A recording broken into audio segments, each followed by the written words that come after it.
Thank you so much for tuning in with me today. Today, I would like to share with you a message, a very impactful message that was shared with me earlier in the week.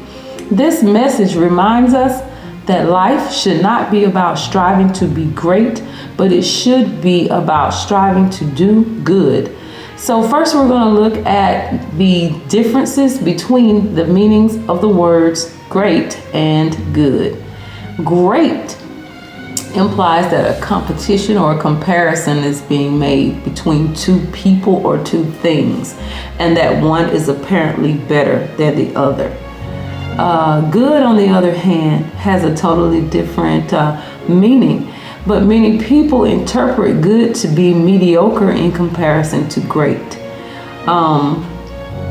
Jesus, however, in the Bible, always used the word good to compliment something in the very highest. When he was pleased with something, he always said, "It is good."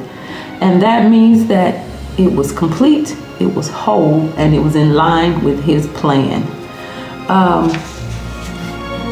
Now, the message also used the two animals, the goat and the lamb, as an analogy to explain the difference between being good and being great, and why it is important for us to know what we should be striving for.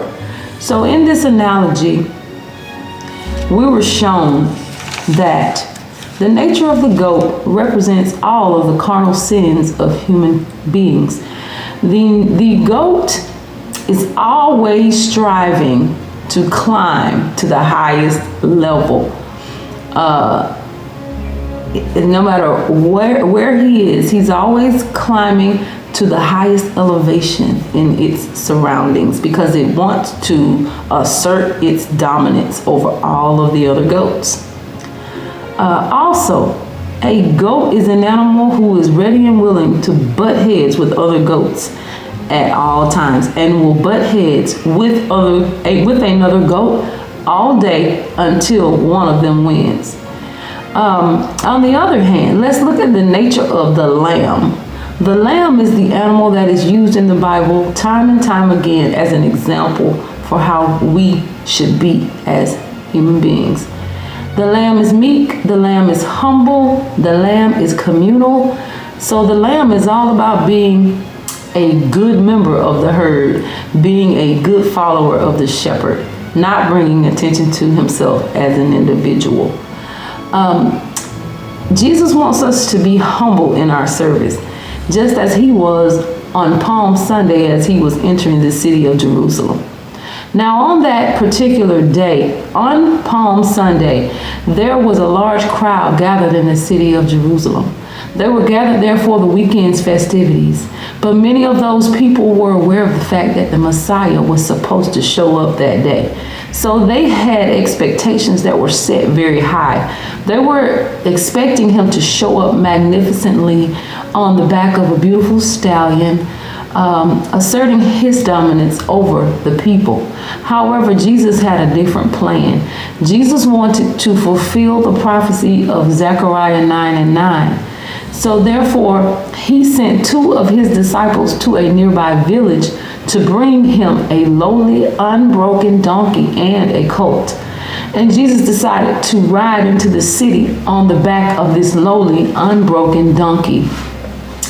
Jesus did this for several reasons. He wanted to fulfill the prophecy, but he also wanted to come in peace. He did not want to assert his dominance over the people. He wanted to connect with the common people. And last but not least, he did not want his enemies to see him coming. So let this be an example to you in your daily life as you are trying to fulfill God's purpose for your life. Don't always let the enemy see you coming, because the enemy will try to stand in your way of hurt or harm you if it is at all possible. Also, your mission should be to connect with the common people. And also, you should come in peace at all times, not come in arrogance. to bring attention to yourself, to assert your dominance, or to show how great you are as an individual. The purpose of this message today is to just say, never pursue greatness at the expense of goodness. Always remember that your anointing is whole and complete by itself.